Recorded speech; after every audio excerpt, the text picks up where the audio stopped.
sipping tea on the side of the pool. Y'all know the deal. So, I would say, before like completely hating me or whatever, just take into account like every person walks into that door with a different set of circumstances that drive their why for why they're there. And, mine was to have no regrets, and I don't.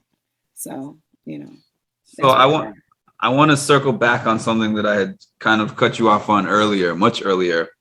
That gap in between, what was it, Battle of the Sexes 2 and the Challenge All Stars 2, which you said was like 16 years. I Yeah. want to know, were you getting callbacks during that time, or was it just like you closed that chapter and said, I'm never going to be doing another challenge? That part is over. I did get one call back, and I think when I got a call back, I was pregnant, like, or I just had a baby at that time. And so I don't even think I told them, but I was just like, in such a headspace at the time that I didn't see myself as being able to do it again. And I was really young in my motherhood then. Like, I'm 16 years into motherhood now, but back then I was a fresh mom. Mm, And I was a single mom at that. Um, Nobody goes to like the man store and is like, give me the guy that's gonna treat me like trash. Like nobody does that. right. I like a lot of people, you go into a circumstance with a lot of hopes and dreams and aspirations and promises. And then life throws you a monkey wrench and all that. So I was at a really low phase, and I remember saying no. Another time when I asked back, I remember saying no because the timing was just really bad. I had started working at a school, and I found a sense of place. I moved around a lot in my life. Like I went to over, I think, yeah, I lived in like 13 different places by the time I was 12. Wow. I thought Yeah, I moved a lot, but yes, yeah, takes just the moved cake. around like a ton, and some of those moves were within the same city, but many of those moves were not. So, and I've gone through a lot of childhood trauma too. So, for the first time in my life, I kind of had like sat down and I had this routine, and I had, my job, Stability. and I had my guy, and I had all these things that were coming to place, and it felt really good. I didn't want to do anything that would jeopardize it. Um, as well, the internet had just kind of blown up, and I was afraid. I was afraid of that exposure, and it was new, man. It was new to be able to Google somebody's address and phone number, and have the Yeah. intimate details of, oh wow, you didn't pay your Sprint bill or whatever. To have all that out there, so, and I don't think I'm the only one for a lot of the older cast members that experienced something similar to that. Also, there was kind of it. I won't say kind of. I'm being nice about it. Um, Twitter was hard on a lot of folk. Like Yeah. I would look and see what people were saying about the challengers and what was out there. I mean, it was tough. It was tough, and not saying that I couldn't have a thick skin, but there definitely was a little bit of just there was a little bit of hesitation to think that, okay, I could go on, I could do this thing, and if it didn't work out well, I think me getting kicked off for in the extreme challenge Which I for want to ask you about too. for that, for what had happened with that, Yeah. um, it happened during a time where it could just kind of fade away, Yeah. versus now everything's kind of permanent and you get labeled as that. You'll forever be the bananas backpack. You know what I mean? Or you'll forever be the peach queen or whatever. Yeah. Right now it's like the salad queen. I'm Yeah. cool with being the salad queen. I'm like, I'm That's a so much better glad way to be that known. I ate a Yep. salad and not like a chicken nugget or a hamburger or whatever. I didn't even think of that. Who would want to be the nugget queen or the cheesy chili cheese fries queen? No, I get to be the salad queen. Like even right now, I want to eat one. Just thinking about like every time everybody talk about the salad, like I normally will go and like order a salad or make one because yeah, it's good. It's a good thing. but that's lucky too. It's luck that that went down that way, and then also too, again, I still give credit to the production company because that definitely could have been cut in a different way. That wouldn't have Yes, they been made it funny. funny. Yep. That could have been really like ill, you suck or whatever. Um, and that would have been tough. That would have been tough for me to come home to my family and have to, deal with that along with the work of being a single mom of four. So I like being the salad queen. I'll be the salad queen. Well, since this is a mental health channel, I wanted to ask you, having those vulnerable moments that you talked about on TV with cameras all around, and people are going to view it after the fact, I'm sure that that could do a number on your mind. So I want to know how you went through so many intense moments in your life on camera and still managed to get through the seasons and even come back. Well, I'll say this. I think timing is everything. We spoke on it briefly before. You know, the internet didn't exist in the same way that it does now the last time I was on television. So I think that that definitely helped to, not have that lens, that peering lens. Um, I think too, All Stars is a very different show than the main challenge. Yeah, I've heard So, that. and being that it has this nostalgic type of vibe to it in the music and just in how we have our activities with prom and all that, um, the mental health lift for me, I would say, here we go. I'll give you the pros and the cons. The pros are that I get so many people saying, "Oh my gosh, you lost so much weight and keep going and stay encouraged." And as somebody that has also, struggled with his weight and, had to set that goal of being Hmm. able Hmm. to, do the Spartan race, um, sometimes having that encouragement, that inner dialogue ain't enough on some days. Sometimes it does take someone outside of yourself saying, you can do it, keep Yes. moving, keep going. Um, so, from on the pro side, that's been really positive. My kids kind of seen a different side of me they never saw before. They had never seen the shows before all of this. Not that I was keeping it hidden from them, Yeah. it just wasn't a part of their narrative. I mean, they think Chris Brown is like old school. They see like Chris Oh Brown like God. R. Oh Kelly a little no. bit.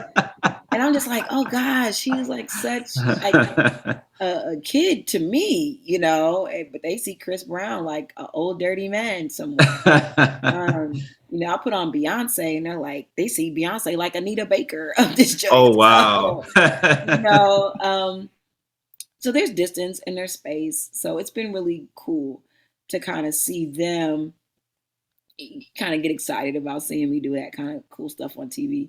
And then what else has been cool about it? Oh, I get to meet all these new people that I wouldn't have otherwise met. That's cool. It's helped me break down my anxiety around the internet and around not the internet, but around social media Yeah. and being present on social media.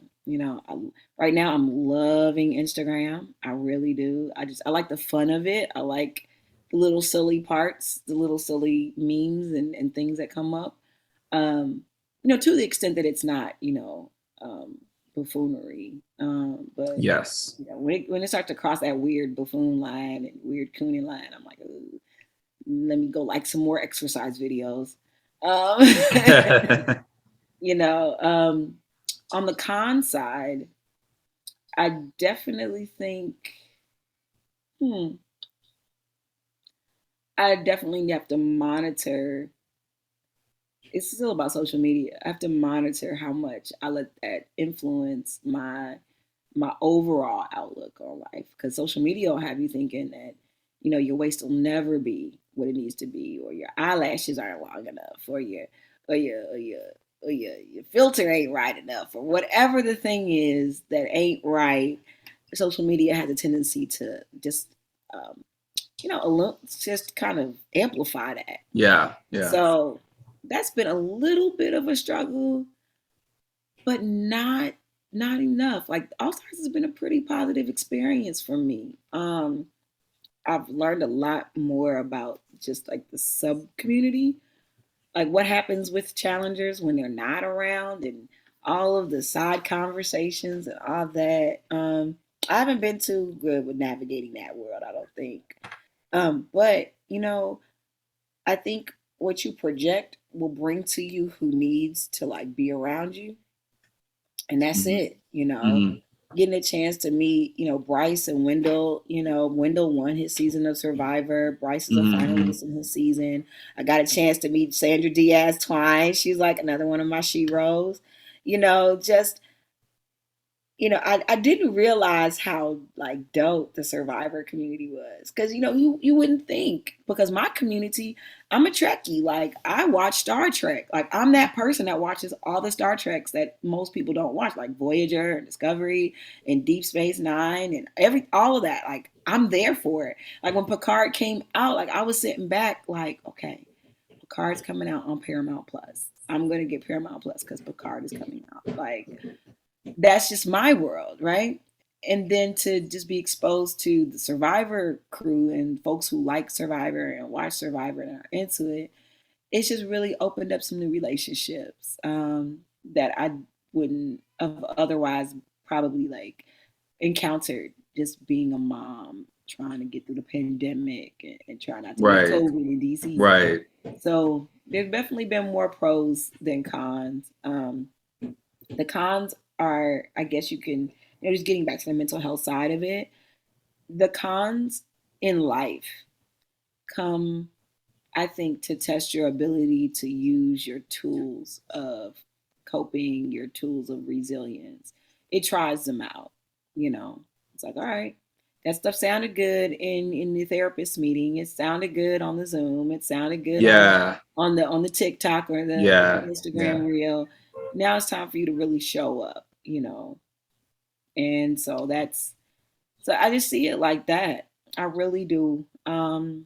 Again, I've had way more good things happen because of this than bad. And even the semi bad things aren't even, when I really contextualize them, they're not these traumatic things. They're more so uncomfortable realities that I gotta remember. Like, ooh, Okay. you can't just comment on the Will Smith Chris Rock thing without getting a bunch of people, Yeah. equating it to you eating salad. Like, oh, okay, you might want to delete those comments. Um, or I guess you could say too, when I was younger, okay, let's be for real, like super vulnerable. When I was younger, when I got back from road rules as well as the challenges, Hmm. there was this expectation, like, okay, what's next? When you move into Hollywood, like when's your next thing? When's your next movie? And who are you around? And for us, we were all kind of picked. But I think Veronica kind of ran with it. But for the rest of us, we were kind of like just really picked out of our little worlds to do this. And then we went back to our little worlds. Like it wasn't like we had any aspirations of being these television people to Yeah. even begin with. So when I was younger, I used to have a lot of, I think, like self-esteem things around. I never really wanted to do that.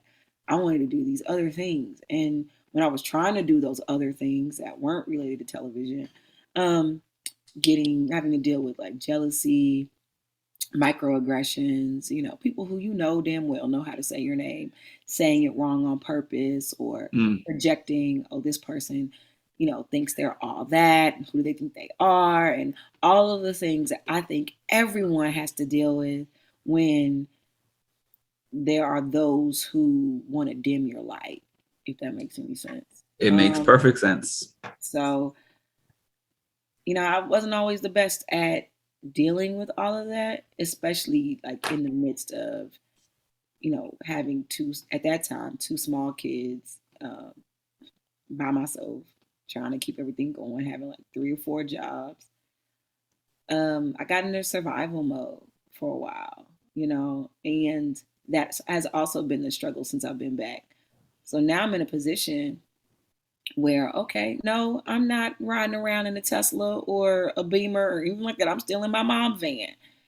but I am at a space where I can breathe and say, all right, I have some resources in place that I can make a different decision about moving out of survival mode and getting back to, whatever passion I want to explore in my career, or maybe even getting back on the horse post pandemic. Do I even want to go back and work at a school or in Mm-hmm. administration at all? Those questions are difficult questions, but they're not. Mm-hmm. It's not a bad thing. They're just challenging. So, it also brings it full circle. What do I do? I put visual reminders as well as physical reminders in my space, and I keep my relationships with those that affirm growth. I keep those plants watered. I don't have any time to waste for anybody to want to lie around me, want to scheme around me. No, I used to be a little bit more forgiving in the past to say, all right, we gonna work through your little lying, scheming ways, and Yeah, I'm your friend to the end. Let's go. But now I am your friend to a point. But the moment I even feel like there's any scammy aspect to whatever it is we're dealing with as in our that's the last connection, stop on the station. that's right. I'm off. I'm off this train. I'm off the scam train. Um, so it's been good. It's been like challenging. So it's like I wear my Derek sent me That's what's Derek up. and Derek Scott is Yeager. cool. They sent me this. They sent me and all the kids. They sent us all these challenge accepted sweatshirts, Nice. and they sent them to us when it was a little colder outside. But I was like, okay, as soon as it gets nice, we're gonna like all get together and take a picture. And that's so hard. It's so hard to do, Mark, because it's five of us, and I Everyone just wants to do a different thing. yeah, I just gotta find a photographer to do it for us because yeah, because I don't even have many pictures of all of us together, just because it's hard to do with just all of us. Um, but I wear this shirt a lot because whenever I see it, it affirms challenge accepted. You know what I mean? Like I'm here for it. I'm here for these decisions about, okay, I might be up for this SBA loan. Do I really want to do this now, or do I want to spend another 4 or 5 months on my business plan? Challenge accepted. This Mm-hmm. workshop for to learn more about social media and Instagram, challenge accepted. It's an Mm-hmm. affirming statement. Mm-hmm. So I tend to wear this a lot, as an affirmation that whether All Stars 2 was like literally the skies opening up. Oh, here's this chance and opportunity. And yes, you can lose this weight, girl. And yes, you can reconnect with all these dope people like Yeah. Darrell and Cyrus and Leah Yeah. and synthesize all that information. And yes, you can move on beyond the trauma of being in a abusive relationship for a long time. And yes, you can move beyond being postpartum and having your hormones go all over the place. And yes, you can redefine and walk on your own 2 feet once again. So it's like every single day is a new affirmation in newness, Awesome. and that's it. That's what I got. Well, I had a few more questions that I want to ask. I know that they're not necessarily short questions. I don't think there are any with you, but I'm gonna try to I'm get gonna to give a. it to you. It's like this. I'm gonna give it to you. That I think too. Folks don't want. Are I don't want to say that folks aren't giving. That I don't think that's it. You know, Yeah. I just have been in too many circumstances where it's been it for somebody. Like it's their last day. I've now outlived my mom by 2 years. She was 42 when she passed. Wow. So March of one is the day she passed. So I've now outlived her by 2 years. And she was such a dynamic person. Like I'm still meeting people to this day, and she's been gone 20 years, yo. I'm still meeting people that are like, your mom touched my life. Your mom changed my, perspective. Your mom did this thing for me in 1976 or whatever. Um, I am real clear, especially with losing their grandma, like in January this year. I'm real clear, like, I'm going to give it to you. I don't have no Give it time all out on the table. hoarding, Mm-hmm. hoarding the thoughts. Mm-hmm.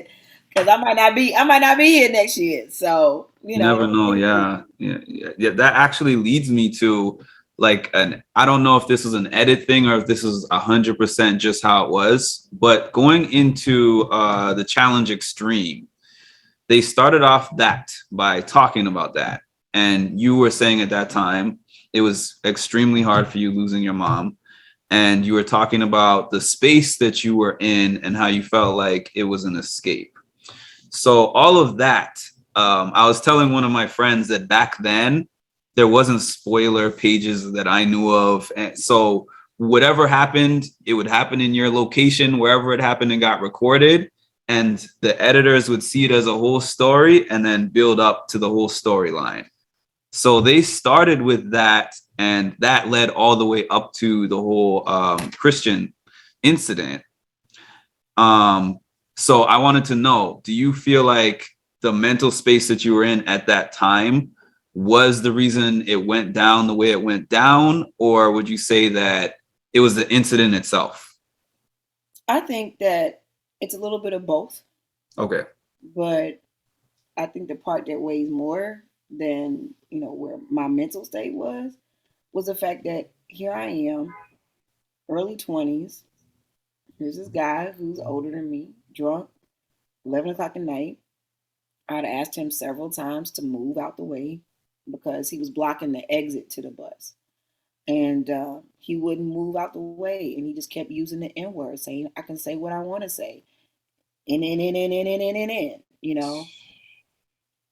So there's a lot of things that play into that moment. There's me being asleep on the bus, LT and Christian coming back to the bus. You know, they may have been joking, they may have not been joking with each other, but they were, being loud, saying whatever they were gonna say. I get up and say, "Hey, y'all, look, it's one bus. Like I was asleep. Y'all came back here to be loud. Y'all could be loud outside. Like y'all gotta be loud here." And he uses the N word, and I'm like, "Look, I don't care if you joking with him or not. You don't use that word around me. Yeah. But this is 2000. This isn't 2022 where there's all these fancy terms, academic terms that can be applied to trying to unpack why somebody uses the N word. This is 2000, right? So, you know, one could go back into time and overanalyze the circumstance.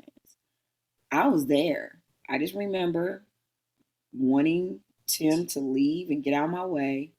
He wouldn't leave. He wouldn't get out of my. He wouldn't move out the walkway area, whatever, on the little bus. It was very thin. It wasn't thick, and he kept using the N word at me in my face. And if my mom hadn't have died, maybe one could say, well, maybe if her mom hadn't have died, she wouldn't have hit him. Yeah. I mean, Because it's I'm, like, I don't know. Because that didn't happen. That wasn't a circumstance. Yes, my mom had just died. Yes, I spent many nights like crying myself to sleep thinking about her. I also spent many nights not crying myself to sleep. Like, I think I won a couple of, or did really well on a couple of missions before that happened. you did. Yes, So, you did. you know, to say that, to really unravel where my head was at when a drunk guy is like in front of my face and not moving out the way and is adamant about calling me a nigger, like, you know, Yeah. I to, mean, to I'm, unpack where my head was at, yeah. I, I'm I glad take you it back confirmed that to, to me because that was my feeling on that situation is that they were shifting the focus yeah, off of him saying the N word and onto your mental state because yeah, that's what everybody was saying. And there was even a moment in there with James where he was like, she's a ticking time bomb. If this hadn't happened with him, she would have hit me. And people were like, oh, yeah, we don't know if she's going to hit us. Like it was just kind of a thing about your reaction. And the only person I really heard talk too much about what he said was Camila. I saw her, she pulled him to the side and was like, this is why Ayanna probably felt the way that she felt. this is why saying this is not right. And his response is kind of like, well, you guys say it to each other. So what's the And I never problem? said it. Like that's never been a thing. Like for me, like that was, and definitely back then. I think now, every now and then, things kind of slip out just because of time and distance. But Yeah. So like back then, I was at Howard too. Come on now, did you like I feel wasn't. like I wasn't you, used like that was like I don't know. I'm not saying that Howard graduates don't use that word. I'm not saying that. yeah, But back then, in the group that I was in, and my friendship group, and you would never hear that word come out of my mouth because there's too many other words in the English language I could choose from to use to either talk about somebody in a way that was would represent brotherhood or to demean someone. But I would never use that one because of just who I was and who I yeah. am. So at that time in my life, definitely wouldn't use it. And at that point, I'd only had somebody call me that word or say that word in my face like that once. Mm, You know, Leroy talks about an incident that happens on his I know season. that exact incident. Yeah, he talks about this incident, and he recently, you know, spoke on it, and he apologizes to himself Yeah. for not doing more or saying more at the time because he really wanted to stay. He didn't want to get kicked off, yada yada. And the only issue that I had with what he offered to everyone was the fact that I'm like, you don't have to apologize when you've been victimized. And if you have to say to someone, oh, you haven't been victimized, you're already rationalizing. Yeah. You're already rationalizing because when someone hasn't been victimized, you don't have to even say those words. Nobody says, oh, those little kids over there haven't been victimized on the playground. No, because they weren't. They're sitting there swinging on a swing. You don't have to say that. But in these circumstances where Black people are marginalized and they're put in these intense situations, where here I am, I'm a female at 11 o'clock at night, and this guy is standing in front of me using the N word, being belligerent, and he's drunk, and he's getting beer spit all over my face to chastise me for my reaction. I think it is very unfair. It's unfair. It is asking somebody to be a little bit more than a human being, which we can be. I mean, that's what the challenge has now become More than a to human being. represent.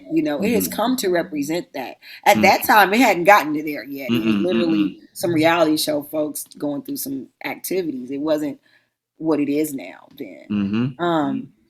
But for there to be this expectation that I am supposed to be superhuman, Yep. Yep. whereas other people can be less than human and have less than a humanity in dealing with others and it be rationalized, you know, I think that speaks to our society. How can we sit here and, you know, people are saying that Will Smith shouldn't have gotten 10 years, banned from the academy for hitting Chris Rock. And I have my own opinions about both sides of it. At the same time, you know, I truly think that you cannot leave out the conversation everything that was happening before. I agree. You Yeah, I can't, agree. Chris Rock has this moment, and I'll never forget it because I was like, maybe, here we go. My cousin was just born, is 1997. So, okay. So, the Million Woman March that was in Philadelphia. I attended that march with my grandmother, my mother, my aunt, my newborn cousin, who is now finishing up her PhD in Philly. Wow. But she was a Wow. newborn back then in '97. And it was one of the most moving experiences of my entire life, to see. I saw Jada Pinkett speak. I saw Maya Angelou speak. I saw Sonia Sanchez speak. And, to be around all the women and have this collective moment of being able to have a shared experience was powerful, super powerful. And I remember when Chris Rock came out of his mouth in some of his comedy and he called the Million Woman March, Bitches by the Bell. Wow. And over the years in his comedy, he truly, when it comes to black women, many times he, kind of makes us the butt of a joke over and over and over and over again. And then he has these redeeming moments, these very slight redeeming moments where he's like, oh, this is what I really feel. But the majority of his work, when it comes to black women, he's demeaning us or calling us Mm. bitches or calling us hoes or some very degrading thing. So, in this moment where he chooses to, in his comedy, degrade and denigrate Jada Pinkett, you know, there was this there was a shared experience that I had when I saw Will Smith go up on that stage. I wish he had chosen to do that differently because Yeah.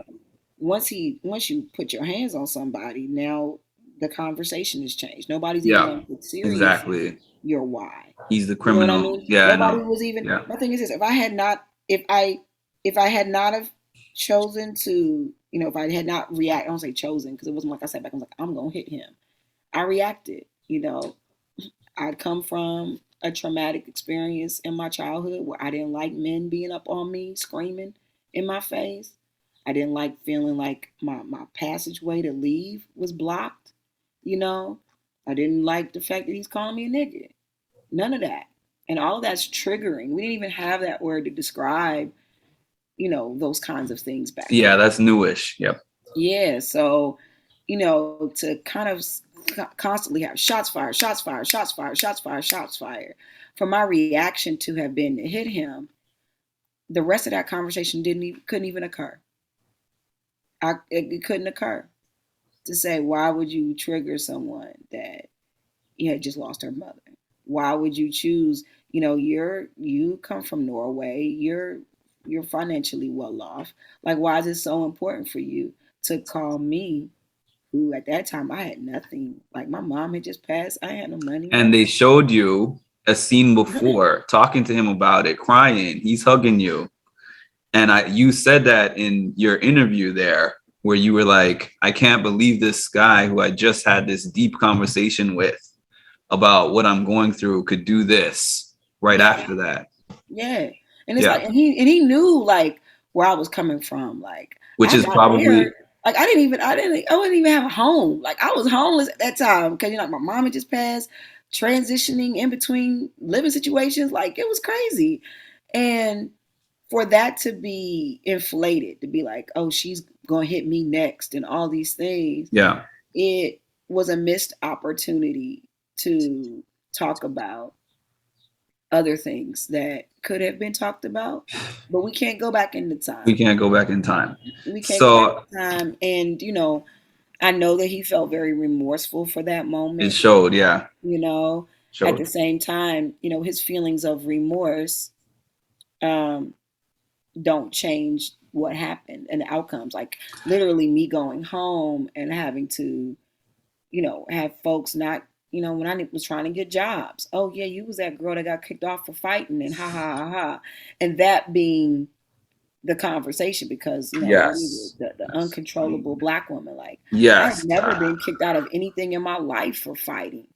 I, And then this yeah. happens and that becomes the music to everyone's ears. So do I feel Yeah. like that moment changed possibly the trajectory of my life in certain ways? Absolutely.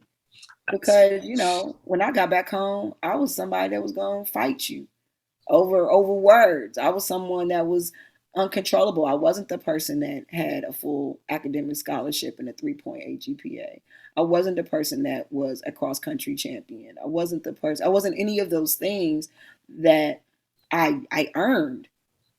I was what the television told y'all I was. So, Yeah. Yeah. They put at a that stamp point, on you. yeah. So, that I think, that wasn't easy to deal with, along with dealing with the death of my mom and not having nobody to talk to about that Yeah. at the time. at this, you know, simultaneously, it also pushed me to different kinds of communities that just didn't watch TV at all.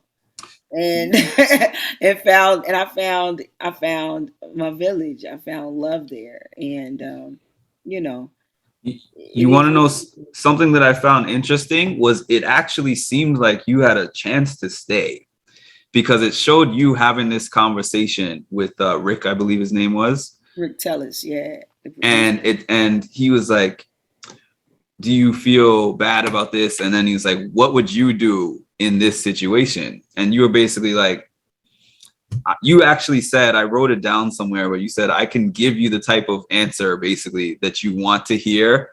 You said something about the princess cookie cutter answer, I think is how you Yeah. phrased it. Mm-hmm. But you were like, I'm not going to do that. The person, got in my face and was saying these things that I didn't like. I got him out of my face. And it's not for me to decide what you're going to do. You do what you do, and I'll go from there. So you didn't really campaign to stay in that scenario. And I think that was me being a little naive about what that moment was, because again, looking at it through the lens of the Neo challenge, or the challenge, that's exactly what would be expected. You know, is to campaign for yourself. But Mm-hmm. back then, remember, it was more documentary style. We were coming off of this whole, production is seen and not heard, type of thing. So I guess, like I said earlier in our interview, many times that vulnerability that you guys get and you see, sometimes it works for you and sometimes it works against you. I Yeah. literally gave Rick my honest answer at that time. I'm like, I can't sit back and tell you what I'm sorry for or any of that. I'm not sitting back trying to be smug, like, I'm glad I hit him. That's kind of how it plays off. Yeah. But I just gave him my straight answer. Like, I can't sit up here and tell you that if a drunk man is in my face using the N word at 11 o'clock at night and I don't have any way to escape and there's nobody coming on the bus saying, hey man, back up off of her, and the other guy who is sitting right there doesn't tell this man to stop, I can't tell you that I'm going to do something different. Like, Yeah. that wouldn't have been the truth. And it wasn't the truth. It still isn't the truth. Yeah. You know, I've not been in very many physical altercations in my life. You know, um, unfortunately, every single one of those altercations, with the exception of once in middle school, which I don't think counts because a sweater. It was like a sweater fight in the school lunchroom or whatever. It was weird. But every single time I've ever had to like go toe to toe with somebody, it's always been a man. Wow. And it wasn't because like I initiated it. It wasn't because I asked for it. It wasn't because I walked up on somebody and was like, "Oh, let's go." You know, um, even to hear me say that right now Yeah. is it's like I hear the echo. I hear a pin drop in my eye. Yeah. Like, oh, you Yeah. just said that, but it's the Yeah. truth. It's Yeah. like, I think back to that time, being 20 years old, having a drunk man in my face. That takes me back to being 6 years old and having a drunk father in my face. Yeah. It takes me back to being, huh, it takes me back to recent years when that happened one time. And, we talk about those therapy sessions that help you move through and move Yes. beyond those Yes. constructs and circumstances. I don't fare well for drunk men yelling in my face. And my question for, anybody watching this is, when do we get to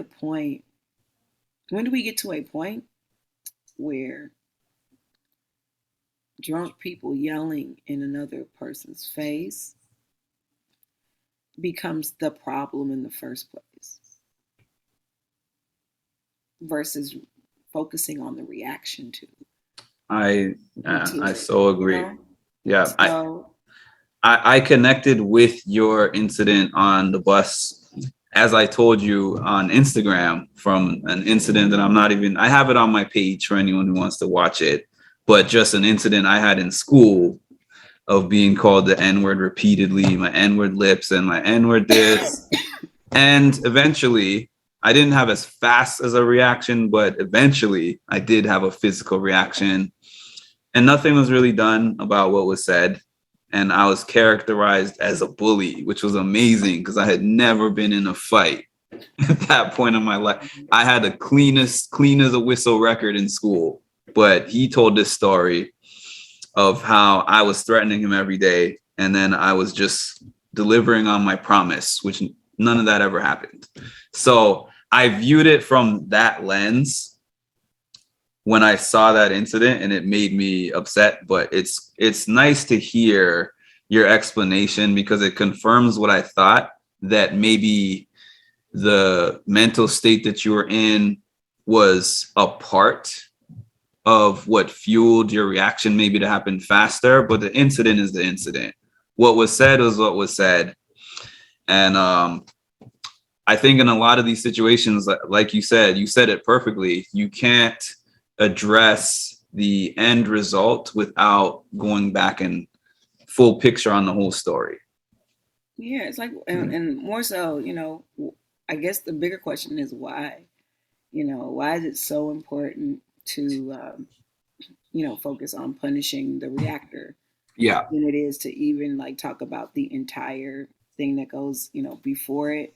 And one could argue it, and probably would if I asked my daughter to do it, who's my great debater, asked my son to do it, they could probably argue it, in a argue it a lot better than I could, both sides of it. I appreciate, and I can bring this back to All Stars too. So when we were on, people ask the question all the time. They're like, "Oh, do you guys have like unlimited liquor on the shows and all of that? And what Yeah. what part does liquor have to do with it?" Well, the alcohol is like never really a central thing for me, because I'm not, that's just not my deal. I like to, have a sip every now and then, but not to the extent that, Wasn't a big factor. yeah, yeah, it ain't a part of my daily deal. Like I'm not going to try to cut your head off because I don't have my favorite, nightcap. But I think they've been really, it's been transparent that they do limit the alcohol consumption at this point in the shows, and in terms of what they provide. And I think that that's a good thing. I think that some of the best moments that y'all have seen on reality shows in general had absolutely nothing to do with alcohol or Mm-hmm. anyone being drunk, and some of the best moments did have to deal with that. But if we look at society, you know sometimes I think that, like for example, when Ruthie was on The Real World, I think that moment possibly transformed a lot of people's lives, because in her vulnerability, they saw themselves. They saw, wait a minute, I too get to a point where I have the struggles that she had. If you're watching this, we're talking about almost 22 years ago. So if you guys haven't seen their season, that's season 8 of The Real World, I think. Go back and watch it. It's available on Paramount Plus now.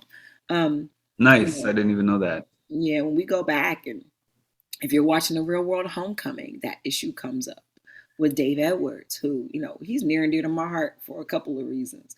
Um, again, outside of the caricature that you see, I think it speaks a lot when your daughter speaks up for you, and his daughter speaks up for him. And so that, for as far as I'm concerned, that means a lot to me. When your kids are like, "I ride for you," that tells me something.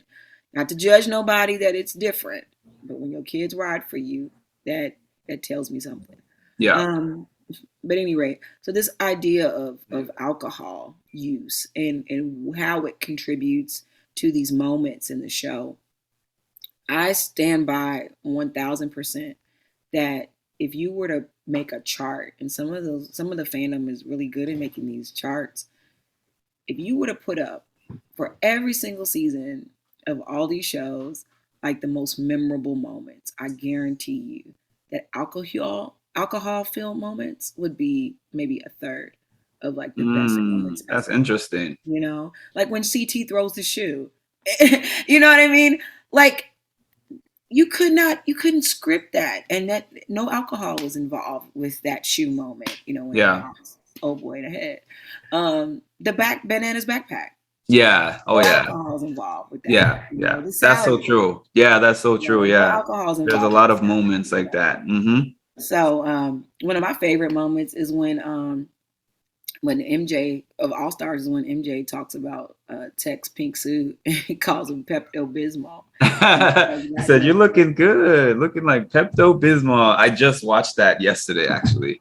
Yeah, That yeah, exact thing you're yeah. That talking that comeback was dope because it was low key shade at first, and like Tech just like turned it around. It was like, yeah, because I'm the shit. about. Tech is so funny. You watching you Yeah, and Tech so together. That's what I forgot to mention too. When you said, "I'm gonna pass this," I have an agreement with Tech, and I'm gonna pass him the microphone, and I'm not gonna respond. And I was like, "Look at Ayanna." but you know, you always gotta read your contract because he made an agreement with me, but he ain't read the fine print. The fine print was I won't talk for a while. It wasn't for forever. But the smart thing is you talked after you were not going in. So Mhm. you made sure to keep quiet long enough that they made their votes and then then you did your thing. Yeah, you got to read the fine print. The fine print said, "When you done talking, I'll be talking again."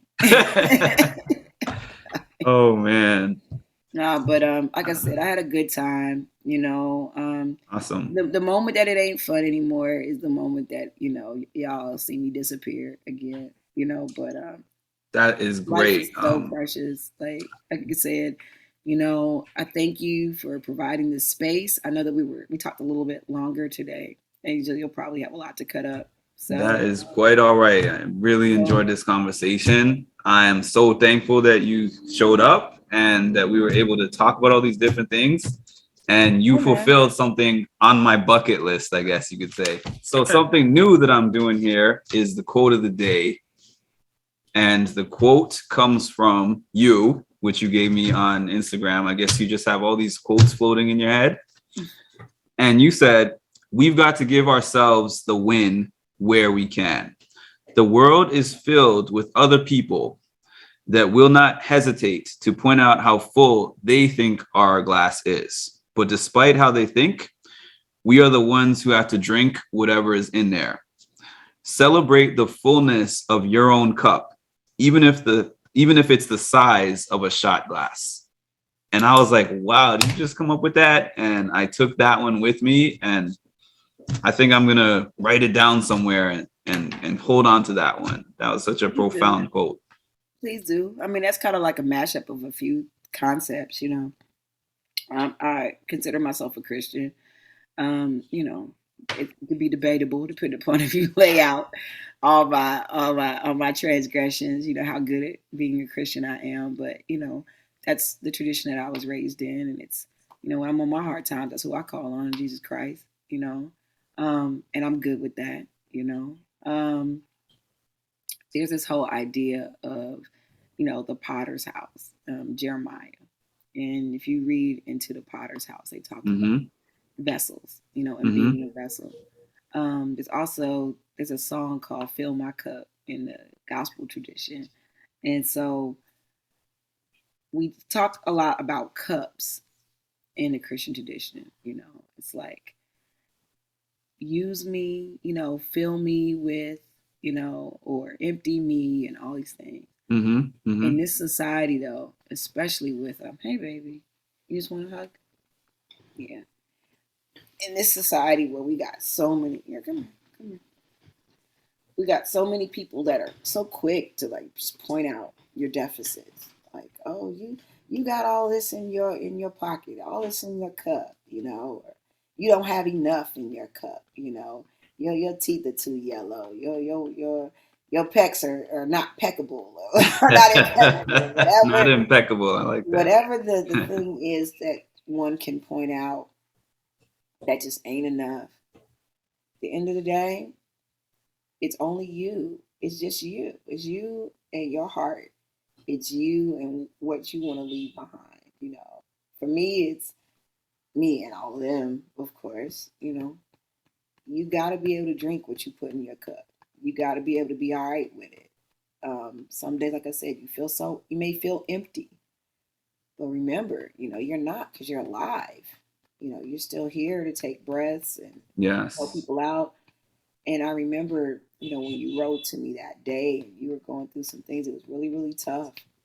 It's like sometimes if people just open up their hearts to respond when people write them, just be responsive, not just, oh, this was great, thank you, or I hope you feel better, or TTYL only. Yeah. It's like respond to a person as if you were going to respond to yourself. So some of that was for you, Mark, and then some of it was for me, just to be reminded that, you know, when sometimes we can itemize our lives in ways that are just really unfair to ourselves.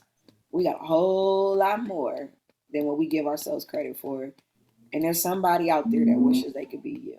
They wish they could have, music and mental health hanging from their wall and a working computer and, these pecs that can, lift huge, huge tires, push heavy things and, they wish they could have somebody, have sleep on their chest, and it like my little one right now.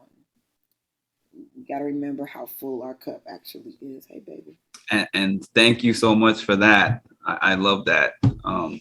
I really appreciate you taking this time. I really appreciate you taking this time, and I hope to talk to you again.